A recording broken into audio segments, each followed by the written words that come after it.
Hello everyone, সবাই কেমন আছেন? আজ একটা কুইক ভিডিও তৈরি করব। সো আপনারা হয়তো ইতিমধ্যেই জেনে গিয়েছেন যে GPT-5 মডেলটি রিলিজ হয়েছে অ্যান্ড অনেকেই ইতিমধ্যে GPT-5 দিয়ে অনেক ধরনের অ্যাপ্লিকেশন অ্যান্ড এক্সপেরিমেন্টেশন করা শুরু করে দিয়েছেন। সো আমিও ভাবলাম যে একটা এক্সপেরিমেন্ট করি। আমার প্ল্যান হচ্ছে আজকে যে খুব বেসিক একটা ডেমো অ্যাপ্লিকেশন বানানো অ্যান্ড সেখান থেকে আর একটু কাস্টমাইজেশন করা এবং পরবর্তীতে ফাইনালি একটি সম্পূর্ণ সাইট জাস্ট PRDটা আমি GPT-5কে দিয়ে দিব অ্যান্ড ChatGPT সেটা কমপ্লিটলি অ্যাপ্লিকেশন বিল্ড আপ করে আমাদের অ্যাপ্লিকেশনটা আমরা রান করার জন্য পুরো অ্যাপ্লিকেশনটা লোকালি নিয়ে আসবো এবং লোকালি রান করব। সো জাস্ট প্রম্পটটা আমরা টাইপ করে দিব, দিয়ে আমরা জাস্ট এন্টার প্রেস করবো অ্যান্ড আমরা ওয়েট করব, আর কিচ্ছুই করব না।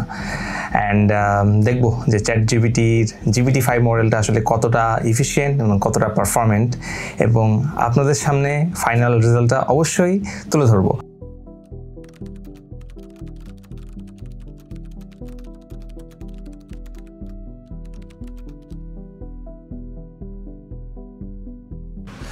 The first thing that I noticed here যে the model is very fast, কারণ আপনারা যদি GPT-4 মডেলটার কথা চিন্তা করেন সেখানে কিন্তু আউটপুটটা এত দ্রুত বা এত ফাস্টার আসতো না।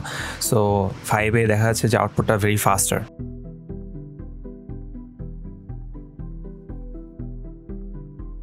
সো আপনি এখন ইনবিল্ড ব্রাউজার কোড রানার দিয়ে এই কোডটা ইজিলি রান করতে পারবেন। সো আপনার এই অ্যাপ্লিকেশনটা ব্রাউজারের মধ্যেই কমপ্লিটলি প্যাকেজ বিল্ড আপ হয়ে অ্যাপ্লিকেশনটা রান করতে পারবেন আপনি এখন। সো আমরা প্রথম যে প্রম্পটটা দিয়েছিলাম সেটা হচ্ছে আইফোনের মোবাইল অ্যাপ্লিকেশনের মতো একটা ক্যালকুলেটর অ্যাপ বানিয়ে দেওয়ার জন্য। So you can see that GPT-5 model থেকে আমরা এক্স্যাক্টলি আইফোনের ক্যালকুলেটর অ্যাপ্লিকেশনের UI ওরা আমাদেরকে বানিয়ে দিয়েছে এবং ইট ইজ ফাংশনাল। সো আপনি এখানে চাইলে যোগ বিয়োগ গুণ ভাগ করতে পারেন, এবং আমি বিভিন্ন কর্নার কেসও ট্রাই করে দেখতেছিলাম and it is working just fine. তো চলুন আমরা ফার্স্ট একটু দেখি যে ChatGPT-5-এ আসলে কি ওরা ইন্ট্রোডিউস করছে, কি GPT-5 ফিচারগুলো পড়ি আপনাদের সামনে। তাহলে এখানে বলতেছে যে enhanced reasoning in math, coding and science and multimodal tasks, 65% fewer hallucinations versus GPT-4 models, safer completions with more natural refusals, transparent tool use when integrations are active. So এইগুলো হইতেছে কি ফিচার্স বলতেছে এখানে।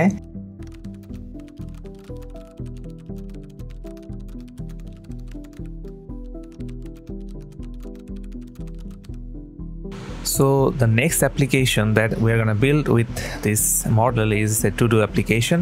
So you can see যে আমরা যে প্রম্পটটা দিয়েছিলাম সেই প্রম্পটের এগেইনস্টে সে একটা to do list kind of application বানিয়ে দিয়েছে আমাদেরকে, and it is working just okay.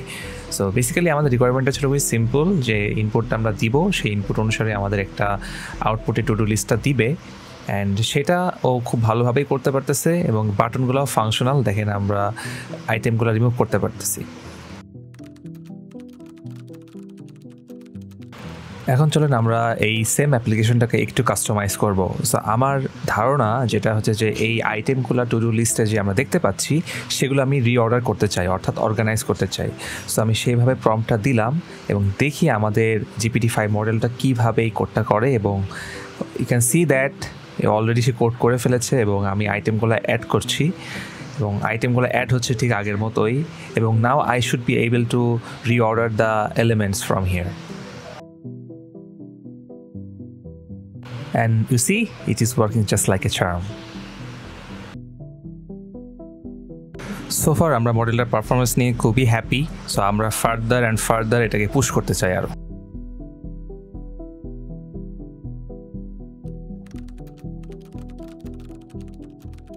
So let's customise it more. So আমরা এখন চাই যে এই টেক্সট বক্সটা উপরে আছে সেটা নিচে চ্যাট বক্সের মতো ফিক্স থাকবে। সো আমরা সেই কমান্ডটা বা সেই প্রম্পটটা আমরা দিয়ে দিলাম, and let's see what it does.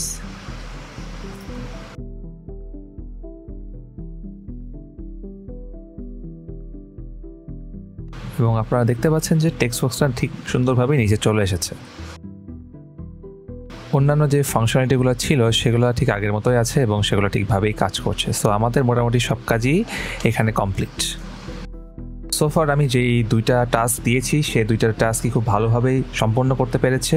So আমরা ফার্দার চলেন আরও একটু কমপ্লিকেটেড টাস্কের দিকে যাই। সো GPT-5 এর যে থিঙ্কিং মডেলটা সেটা দেখা যাচ্ছে ChatGPT-4o, যেটা আমরা গত কিছুদিন আগে আমরা ইউজ করতাম, সেটা থেকে অলমোস্ট 20% বেটার পারফর্ম করছে। সো আমি এখন যেটা করব সেটা হচ্ছে আমার পোর্টফোলিও যেটা আছে সেই পোর্টফোলিও অ্যাপ্লিকেশনটা ChatGPT-র GPT-5 মডেল দিয়ে বানানোর চেষ্টা করব। সো আমি পুরো সাইটের যে PRDটা বা প্রোডাক্ট রিকোয়ারমেন্ট ডকুমেন্টেশনটা ChatGPT-কে দিয়ে বলেছি যে আমার পুরো অ্যাপ্লিকেশনটা অর্থাৎ আমার যে ওয়েব পেজটা সেটা তুমি বানিয়ে দাও। সো দেখেন সে এখন পুরো কাজটা করতেছে।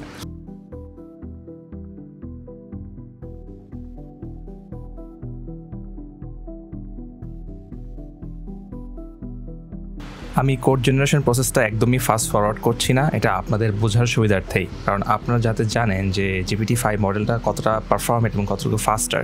সো এখন দেখেন কম্পেয়ার টু GPT-4o এটা অনেক দ্রুত আপনাকে আউটপুট দিচ্ছে। লাইন বাই লাইন যদি আপনি টোকেনগুলো অ্যানালাইসিস করেন দেখবেন যে টোকেনগুলো অনেক ফাস্টার আউটপুট হিসেবে আসছে এখানে। সো মোমেন্ট অফ ট্রুথ, আমরা এখন অ্যাপ্লিকেশনটা রান করে দেখবো যে আমাদের পোর্টফোলিও অ্যাপ্লিকেশনটা দেখতে কেমন। সো আমরা শুরুতেই কিছু ইস্যু দেখতে পাচ্ছি। অ্যাপ্লিকেশন যদিও সে আমাদের বানিয়ে দিয়েছে, বাট UI UX যদি আপনি চিন্তা করেন এইখানে কার্ডটা রাইট সাইডের যে হিরো কার্ড সেটা ওভারল্যাপ করছে বাটনগুলোর সাথে। সো এইখানে একটা প্রবলেম আমরা দেখতে পাচ্ছি।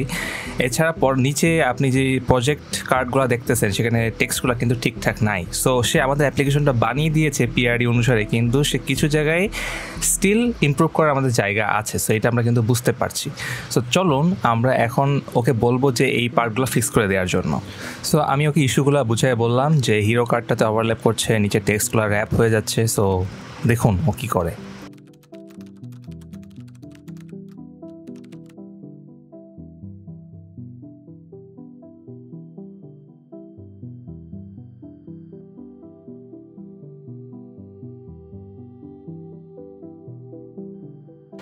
অ্যান্ড ওয়াও, সে সম্পূর্ণ একদম ভালোভাবে পুরো ইস্যুগুলো ফিক্স করছে।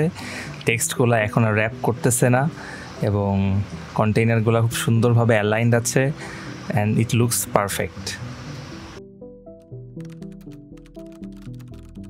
সো এখন আমি যেহেতু অ্যাপ্লিকেশনটা পুরোপুরি ChatGPT-র GPT-5 মডেলতে বানিয়ে ফেলেছি, সো আমি ওকে বললাম যে আমাকে রিয়্যাক্টের জন্য পুরো প্যাকেজটা বা পুরো অ্যাপ্লিকেশনটা আমাকে বিল্ড করে দিতে, যাতে আমি লোকালি এই অ্যাপটা রান করতে পারি। সো সে আমাকে পুরো রিয়্যাক্টের জন্য একটা প্রজেক্টটা বিল্ড করে দিল অ্যান্ড সেটা আমি এখন ডাউনলোড করে আমার নিজস্ব যে PC আছে সেখানে এই সেম অ্যাপ্লিকেশনটা রান করে দেখতে চাই।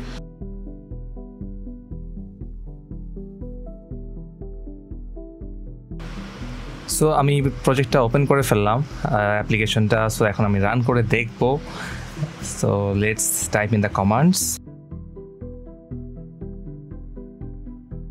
সো আমি প্রথমে প্যাকেজগুলো ইনিশিয়ালাইজ করে নিচ্ছি অ্যান্ড এর পরবর্তীতে npm run dev দিলেই পুরো অ্যাপ্লিকেশনটা রান হয়ে যাবে। কিন্তু ওয়েট, আমরা একটা ইস্যু ফেস করছি। সো আমরা ইস্যুটা কখনো গুগলিং করব না, আমরা সেম ইস্যুটা ChatGPT-তে পেস্ট করে দেব এবং দেখব ও আমাদেরকে কী সলিউশন দেয়।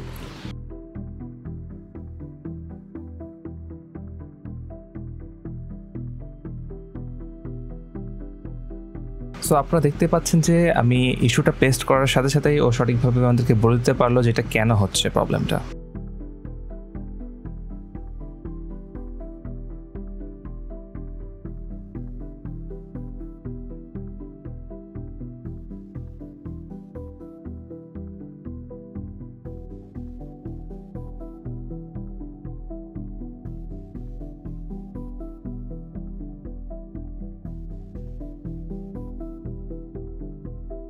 হোপফুলি npm run dev দিলে এখন কাজ করবে, কিন্তু না, আসলে কাজ করে নাই। সে আমাকে আরেকটা ইস্যু দিচ্ছে। সো এগেইন আমরা সেম ইস্যুটা ChatGPT-কে বলবো সলভ করে দেওয়ার জন্য।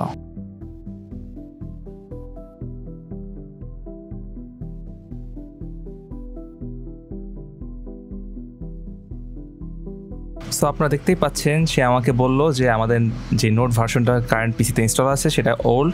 সো আমাকে আপডেটেড ভার্সনটা ইউজ করতে বলছে। সো আমি এখন আমার লেটেস্ট যে নোট ভার্সনটা আছে সেটা আমার পিসিতে ইনস্টল করে নিব এবং আমি সেম ওয়েতে আবার অ্যাপ্লিকেশনটা রান করে দেখবো কী অবস্থা হয়। ওকে, লেটেস্ট নোট ভার্সনটা ইনস্টল করে নিয়েছি অ্যান্ড ইয়েস, আমার অ্যাপ্লিকেশনটা এখন সঠিকভাবে রান করছে। So let's see what happens. Wow, আমার পুরো পোর্টফোলিও অ্যাপ্লিকেশনটা এখন ready in my local computer and everything is working as expected.